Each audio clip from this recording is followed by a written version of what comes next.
ஹைபிக்ஸ் தமிழ் நேயர்களுக்கு வணக்கம். வேப்பம்பூ மிதக்கும் எங்கள் வீட்டு கிணற்றில் தூர்வாரும் உற்சவம் வருடத்திற்கு ஒரு முறை விசேஷமாக நடக்கும். ஆழ் நீருக்குள் அப்பா முங்க முங்க அதிசயங்கள் மேலே வரும். கொட்டாங்குச்சி, கோழி, கரண்டி, கட்டையோடு உள்விழுந்த துருப்பிடித்த ராட்டினம், வேலைக்காரி திருடியதாய் சந்தேகப்பட்ட வெள்ளி டம்ளர், சேற்றுக்குள் கிளறி எடுப்போம் நிறையவே. சேருடா சேருடா என அம்மா அதட்டுவாள். இருந்தாலும் சந்தோஷம் கலைக்க யாருக்கு மனம் வரும்? படைவென்ற வீரனாய் தலைநீர் சொட்ட சொட்ட அப்பா மேலே வருவார். இன்று வரை அம்மா கதவுக்கு பின்னிருந்துதான் அப்பாவோடு பேசுகிறார். அப்பா கடைசி வரை மறந்தே போனார், தன் மனசுக்குள் தூருவார். இந்த கவிதைக்கு சொந்தக்காரர் நான் முத்துக்குமார். இந்த கவிதை தான் நான் முத்துக்குமார் அவருடைய வாழ்க்கையை புரட்டி போட்ட ஒரு கவிதை. இந்த கவிதை தான் நான் முத்துக்குமார் அவர்களை சினிமா உலகத்திற்கு கொண்டு வந்த ஒரு கவிதை. இந்த கவிதையினால் தான் நான் முத்துக்குமார் அவர்கள் பல நல்ல பாடல் வரிகளை நமக்கு கொடுத்தார்.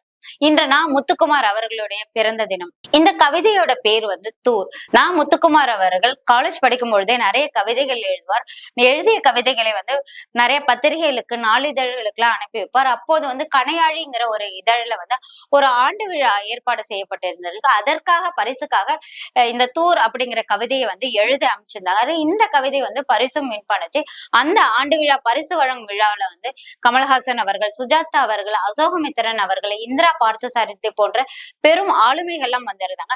அப்போ சுஜாதா அவர்கள் நான் முத்துக்குமாரோடைய இந்த தூர் கவிதையை படிச்சுட்டு தமிழ்ல சிறந்த 25 கவிதைகளை தேர்ந்தெடுக்க சொன்னா அதில் இந்த கவிதையும் ஒரு கவிதையா நான் தேர்ந்தெடுப்பேன். இந்த கவிதை எழுதினது யாரும் தெரியல, ஆனா ரொம்ப நல்லா எழுதியிருக்காங்க அப்படின்னு சொன்னாங்க. அப்போது அந்த கூட்டத்தில் அமர்ந்திருந்த நான் முத்துக்குமார் அவர்கள் கையை தூக்கி நான் தான் இந்த கவிதை எழுதினேன் அப்படின்னு சொன்னாங்க. அப்போது நான் முத்துக்குமார் அவர்களுக்கு ஒரு 1000 ரூபாய் பரிசும் கொடுத்தாங்க. அதுல 500 ரூபாய் கணையாழி இதழுக்கே கொடுத்துட்டு மீதமுள்ள 500 ரூபாயை எடுத்துட்டு வர்றாரு. இந்த தூருங்கிற கவிதை சினிமா வட்டாரத்துல உள்ள நிறைய பேரை கவர்ந்து இழுக்குது. நான் முத்துக்குமார் அவர்கள் இதுக்கப்புறம் தூர் முத்துக்குமார் அப்படின்னே சொல்லப்பட்டார். அவர் தன்னுடைய கவிதை தொகுப்பெல்லாம் ஒரு புத்தகமா வெளியிடலாம் அப்படின்னு நினைக்கும் பொழுது அந்த புத்தக வெளியிட்ட கவிஞர் அறிவுமதி தன்னுடைய சாரல் பதிப்பகம் மூலியமா வெளியிடலாம் அப்படின்னு நினைக்கிறாரு. இந்த கவிதை புத்தகத்திற்கு ஒரு முன்னுரை எழுதணும், அதை யார்கிட்ட கொடுத்து எழுத சொல்லலாம் அப்படிங்கிற ஒரு பேச்சு வருது. அப்போ அறிவுமதி சொல்றாங்க, இந்த முன்னரே டைரக்டர் பாலு மகேந்திரா அவர்கிட்ட கொடுத்து எழுத சொல்லலாம் அப்படின்னு சொல்றாங்க.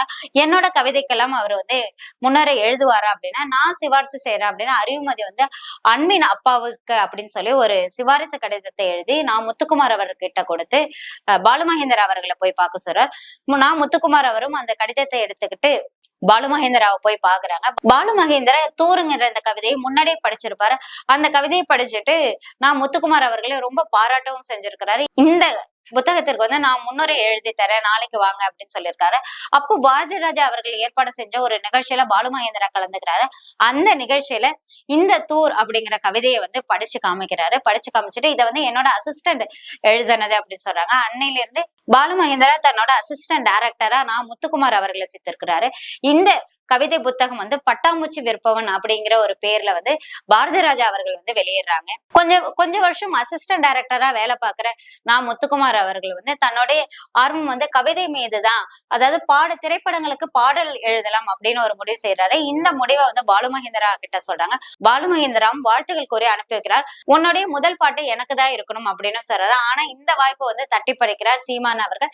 சீமான் நான் முத்துக்குமாரோட இந்த பட்டாம்பூச்சி விற்பவன் கவிதை புத்தகத்தை படிச்சுட்டு அதுல ரொம்ப இம்ப்ரெஸ் ஆகி நான் முத்துக்குமார் அவருக்கு கால் பண்றாரு. நான் இப்போ வீரநடைன்னு ஒரு படம் இயக்கிட்டு இருக்கேன், அந்த படத்துக்கு நீங்க கண்டிப்பா ஒரு பாட்டை எழுதி தரீங்க அப்படின்னு சொல்றாரு. அதன்படி நான் முத்துக்குமார் திரையுலகில் தனது முதல் பாடலை எழுதுறாரு.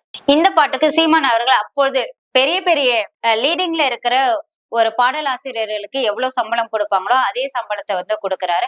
இதற்கப்புறம் தொடர்ந்து நிறைய படங்கள்ல நான் முத்துக்குமார் அவர்கள் பாடல் எழுதுறாரு. அது மட்டும் இல்லாமல் இவர் அசிஸ்டன்ட் டைரக்டரா வேலை பார்த்ததுனால அவர் கூட வேலை பார்த்த நிறைய அசிஸ்டன்ட் டைரக்டர்ஸ் இப்ப திரைப்பட இயக்குனரா மாறி இருந்தாங்க. பாலா அவர்கள், அதுக்கப்புறம் வெற்றிமாறன் அவர்கள், இவர்கள் எல்லாம் அவரோட படத்துல பாட்டு எழுதுறதுக்காக நான் முத்துக்குமார் அவர்கிட்ட கேக்குறாங்க.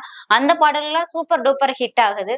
இவரோட பாடல் பட்டி தொட்டி எல்லாம் எல்லா மக்கள்கிட்டையும் போய் சேருது. ஏன்னா அப்போ வைரமுத்து, வாலின் 2 பெரிய ஆளுமைகள் இருந்தாங்க. அவர்களுடைய பாட்டை தாண்டி இவரோட பாட்டு எல்லார்கிட்டயும் போய் ரீச் ஆகுது. அதற்கு காரணம் இவரோட பாடல்கள் ரொம்ப இயல்பா இருக்குது. எல்லாருக்கூடயும் ஒரு சோல் கனெக்ட ஏற்படுத்துது. இப்ப ஒருத்தவங்க ரொம்ப சோகத்துல இருக்காங்க, எனக்கு இவ்வளவு கஷ்டம் இருக்குது, எனக்கு கஷ்டமே தீர மாட்டேங்குது அப்படின்னு நினைக்கிற ஒரு சுச்சுவேஷன்ல இவரோட ஒரு நாளில் வாழ்க்கை இங்கு எங்கும் ஓடி போகாது, மறுநாளும் விட்டால் துன்பம் தேயும் தொடராது, எத்தனை கோடி கண்ணீர் மண் மீது விழுந்திருக்கும், அத்தனை கண்ட பின்னும் பூமி இன்னும் பூ பூக்கும் அப்படிங்கிற ஒரு பாட்டை கேட்டா இந்த கஷ்டம் வந்து நிலையானது இல்ல, இன்னொரு நாள் வந்தா இந்த கஷ்டம் வந்து தீர்ந்து போயிடும் அப்படிங்கிற ஒரு எண்ணத்தை கொடுக்கும். அது மட்டும் இல்லாம வளையாமல் நதிகள் இல்லை, வலிக்காமல் வாழ்க்கை இல்லை, எதிர்காலம் காயமாற்றும் அப்படிங்கிற லைன் வந்து பிடிக்காத ஆளுங்களே இருக்க மாட்டாங்க. எவ்வளவு சோகமா இருந்தாலும் இந்த பாட்டு ஒண்ணும் இல்ல, போ அடுத்தது லைஃப் இருக்கு அப்படின்னு தட்டி கொடுக்குற மாதிரி ஒரு பாடலா இருக்கும். நான் ஓடிக்கிட்டே இருக்கேன், ஆனா என்னால வந்து என்னோட கோலை அச்சீவ் பண்ண முடியல, நிறைய வந்து கஷ்டமா தான் இருக்கு அப்படின்னு நினைக்கிறவங்களுக்கு எல்லோருக்கும் ஜெயிக்கின்ற காலம் வரும், புல் கூடதான் பூமியை பிளந்து வரும், உன் பாதையில் 1000 தடைகள் வரும், நிற்காமலே ஓடிடு இலக்கு வரும். ஒவ்வொரு யார் எந்த சுச்சுவேஷனை யோசிச்சாலும் அந்த சுச்சுவேஷனுக்கு ஏத்த மாதிரி இவரோட பாட்டு இருக்கும். தமிழ் சினிமால ரொம்ப சில பேர் தான் இவர் வந்து நம்மள ஒருத்தவங்க, நம்ம பக்கத்து வீட்டுக்காரங்க, நம்ம ஃபேமிலியில ஒருத்தவங்க அப்படிங்கிற ஒரு எண்ணம் தோன்றும். அது போன்று தோன்றக்கூடிய ஒரு ஆள் தான் வந்து முத்துக்குமார் அவர்கள். ஒரு வருடத்தில் அதிக திரைப்பட பாடலுக்கு பாடல் எழுதியவருங்கிற சாதனையும் அவர் பெற்றிருந்தாரு. அது மட்டும் இல்லாம நிறைய படங்களுக்கு வந்து இவர் ஒரு படம்னு எடுத்துக்கிட்டா அந்த படத்துல இடம்பெற்றிருக்கும் அனைத்து பாடல்களுமே வந்து இவர் எழுதினதா இருந்திருக்கும். குறிப்பா சொல்ல போனா யுவன் சங்கர் ராஜா முத்துக்குமார் காம்பினேஷன் வந்து எல்லாருக்கும் ரொம்ப ரொம்ப பிடிச்ச ஒரு காம்பினேஷன். அப்போ யுவன் சங்கர் ராஜா இசையமைக்கிற எல்லா படங்களுக்குமே வந்து கண்டிப்பா முத்துக்குமார் அவர்கள் தான் வந்து பாடல் எழுதி கொடுப்பாங்க.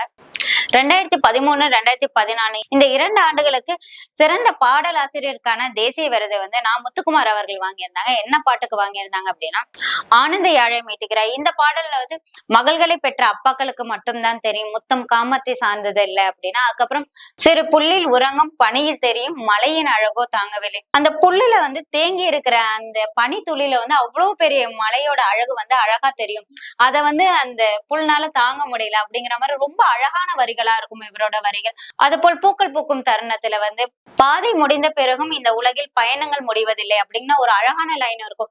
இவரோட பாட்டை எல்லாமே எடுத்துட்டோம்னா அதுல நிறைய ஹைக்கூஸா இருக்கும், நிறைய கவிதை இருக்கும், ரொம்ப அழகான வரிகள் இருக்கும். ஒரே மாதிரி வரிகளை வந்து வேற வேற பாட்டுல வேற வேற சுச்சுவேஷன்ல வந்து யூஸ் பண்ணிருப்பாங்க.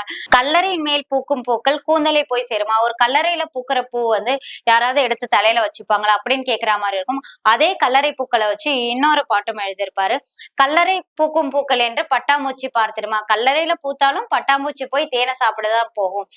அதனால எந்த இடத்துலயுமே வந்து நீங்க உங்க நம்பிக்கையை வந்து விட்டுடாதீங்க அப்படிங்கிற மாதிரிதான் இருக்கும். நம்ம எவ்வளவு கஷ்டத்துல இருந்தாலும் இதெல்லாம் ஒரு கஷ்டமே இல்லை, போய் வேலையை பாரு அப்படின்னு ஒரு மனுஷங்களால சொல்ல முடியாத ஆறுதலை வந்து முத்துக்குமார் பாடல்கள் வந்து எப்பொழுதுமே வந்து நமக்கு கொடுத்து கொண்டே இருக்கும். தமிழ் சினிமால வந்து அப்போ வந்து நிறைய தாய்க்கான பாடல்கள் தான் வந்து நிறைய வந்துட்டு இருந்துச்சு. ஆனா அப்போ வந்து இவர் தெய்வங்கள் எல்லாம் தோற்றே போகும், தந்தையின் அன்பின் முன்னேன்னு தந்தை பெற ஒரு கஷ்டம், தந்தை பாயிண்ட் ஆஃப் வியூல ஒரு பாட்டு கொடுத்திருப்பாரு.